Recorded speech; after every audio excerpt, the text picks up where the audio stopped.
नमस्कार मित्रांनो, आत्ताच्या घडीची सर्वात मोठी बातमी. शिंदे गटातील आमदारांचं अपात्रता प्रकरण आले जवळ, लवकरच होणार त्यावर निर्णय. तर शिंदे गटातील मंत्र्यांनी व्यक्त केली चिंता. काय आहे आजची मोठी बातमी सविस्तर जाणून घेण्याअगोदर तुम्ही जर आमचं चॅनल सबस्क्राईब केलं नसेल तर सबस्क्राईब करा, बेल आयकॉन प्रेस करा, जेणेकरून आमचे असेच नवनवीन व्हिडिओ व राजकीय घडामोडी सर्वप्रथम तुम्हाला या चॅनलवर बघायला मिळतील. शिवसेना आमदार अपात्रतेच्या प्रकरणावर येत्या 10 जानेवारीला निकाल लागणार आहे. या निकालावर वेगवेगळे दावे प्रतिदावे केले जात आहे. विधानसभा अध्यक्ष राहुल नार्वेकर आपला अंतिम निकाल 10 जानेवारीला जाहीर करणार आहेत.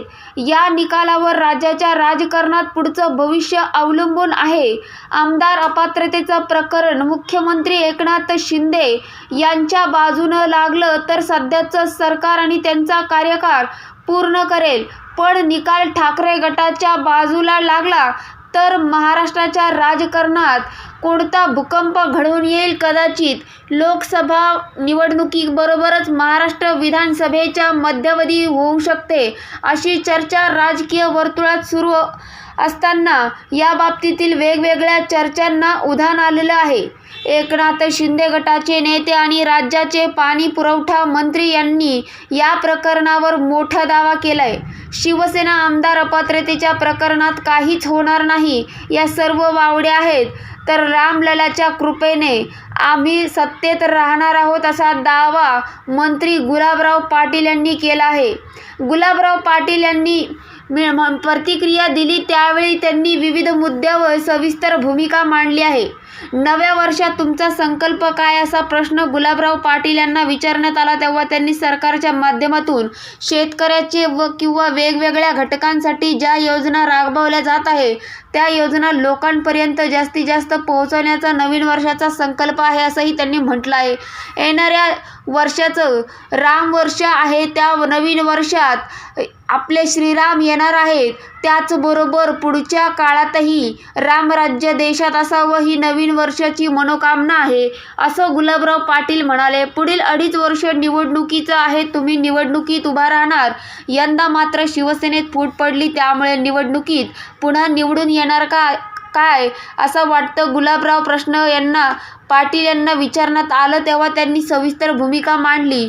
आमचा रस्ता चुकलो, मात्र हिंदुत्वाच्या विचाराने भाजप शिवसेनेची युती होती, त्याच पद्धतीने आता आम्ही युती केली आहे.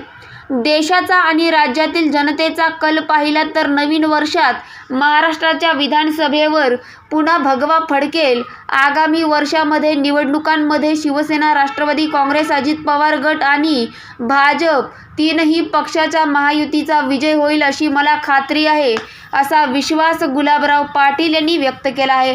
तर निवडणुकीत लोकांसमोर कसे जाणार, असा सवाल गुलाबराव पाटील यांना विचारण्यात आला. त्यावर त्यांनी आपण निवडणूक जिंकून दाखवू असं सांगितलं. विरोधकांनी कितीही टीका केली तरी एक काम करत राहा, असं मुख्यमंत्री एकनाथ शिंदे यांनी आम्हाला सांगितलं आहे. त्या माध्यमातून मतदारसंघामध्ये कोट्यवधी रुपयांची विकास कामे केली आहे. जनतेचा आमचा संपर्क आहे, त्या जनसंपर्काच्या बळावर आम्ही केलेल्या विकास कामाच्या जोरावर तसेच लोकांची आम्ही जुळवून घेत आहोत. आमच्यात अहंकार नाही, या सर्व मुद्द्याच्या जोरावर एकनाथ शिंदे व उपमुख्यमंत्री देवेंद्र फडणवीस तसेच दादा पवार यांच्या भक्कम नेतृत्वामुळे निवडणूक जिंकून दाखवू असा विश्वास आहे, असंही राज्यातील गुलाबराव पाटील म्हणाले. महायुतीकडून राज्यात 45 पेक्षा अधिक लोकसभेच्या जागा जिंकणार असल्याचा दावा केला जातो. याबाबत गुलाबराव पाटील यांना प्रश्न विचारण्यात आला, त्याबाबत त्यांनी अबकी बार 400 पार अशा पद्धतीने चित्र असणार अशी प्रतिक्रिया दिली. त्यावेळी गुलाबराव पाटील यांनी ठाकरे गटाचे खासदार संजय राऊत यांना देखील एक सल्ला दिला. संजय राऊत साहेब, आता शांत व्हा. जे बाळासाहेब ठाकरेंचं स्वप्न होतं ते स्वप्न अयोध्या येथील राम मंदिर पूर्ण होत आहे. रामलल्लाकडे बघून नतमस्तक व्हावं, तोंडाला चांगल्या पद्धतीने आवर घालावा, उद्धव ठाकरे यांना फसवू नये हीच माझी अपेक्षा, असं तुला गुलाबराव पाटील यांनी लगावलं आहे.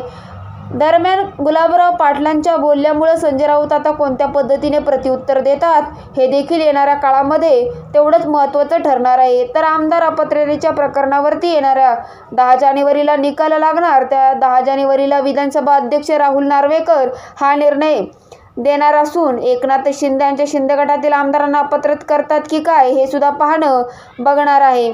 दरम्यान 10 जानेवारीपर्यंत एकनाथ शिंदे यांच्या शिंदे गटातील आमदार आता चिंता करत आहे. मित्रांनो, तुम्हाला काय वाटतं याबाबतीतलं आपलं मत नक्की कमेंट बॉक्समध्ये व्यक्त करा. तुम्ही जर आमचं चॅनल अजूनही सबस्क्राईब केलं नसेल तर सबस्क्राईब करा, बेल आयकॉन प्रेस करा, जेणेकरून आमचे असेच नवनवीन व्हिडिओ व राजकीय घडामोडी सर्वप्रथम तुम्हाला या चॅनलवर बघायला मिळतील.